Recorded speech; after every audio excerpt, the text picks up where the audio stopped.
नमस्ते दोस्तों, आज समझते हैं अंकिता भंडारी कांड। उत्तराखंड में एक ज़िला है ऋषिकेश, उसी के पास ये रिजॉर्ट है जो कि होटल है। यहाँ पर एक बेटी जो कि 19 वर्ष की थी, पौड़ी ज़िले से, और वहाँ पर ये जॉब करती थी। जॉब करते करते इसको 1 महीना हो गया था और वहीं पर इस होटल का जो मालिक था उसका नाम था पुलकित आर्य, जो कि बीजेपी के एक बहुत बड़े नेता का बेटा था। और उस पुलकित ने इससे कहा कि यदि तुम्हें यहाँ जॉब करनी है तो आपको कुछ अनगल बातें समझनी होंगी, कुछ ऐसे काम करने होंगे, उन कामों के द्वारा ही तुम यहाँ पे स्थापित हो सकती हो।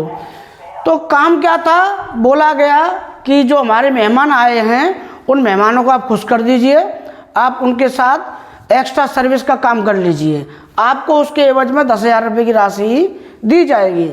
लेकिन इस बेटी ने मना कर दिया और मना करने के बाद क्या हुआ कि उसने पुलकित जो आर्य, देखो ये रहे पुलकित आर्य, फादर हैं ये, बीजेपी से फिलहाल वर्तमान सरकार की पार्टी है उससे संबंधित है।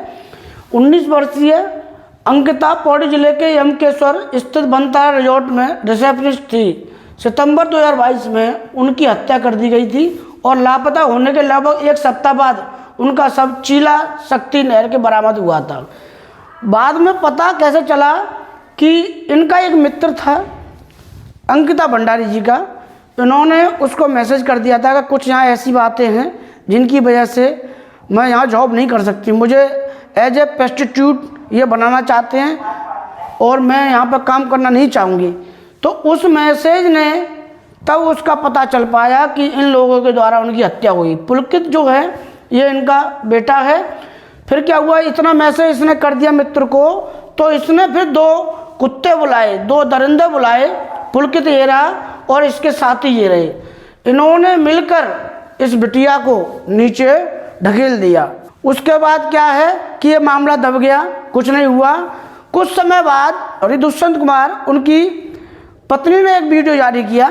उन्होंने कहा कि उस केस में कुछ बीजेपी के और अन्य जो साथी थे, नेता थे, वो इस लड़की से एक्स्ट्रा सर्विस चाहते थे, जिस कारण उस लड़की की हत्या की गई। उसने मना कर दिया था, कुछ ऑडियो भी वायरल हुई। उसके बाद ये केस पुनः दोबारा से जागृत हुआ है, उठा है।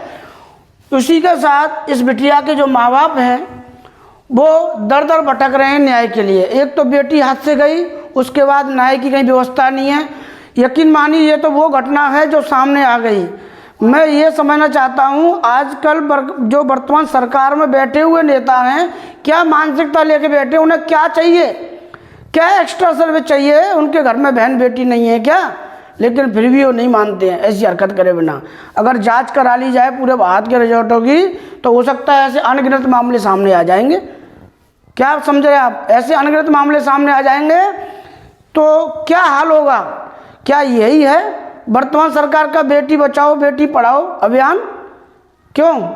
चलिए इन्हीं बातों के साथ आज विराम लेते हैं। जय हिंद, जय भारत।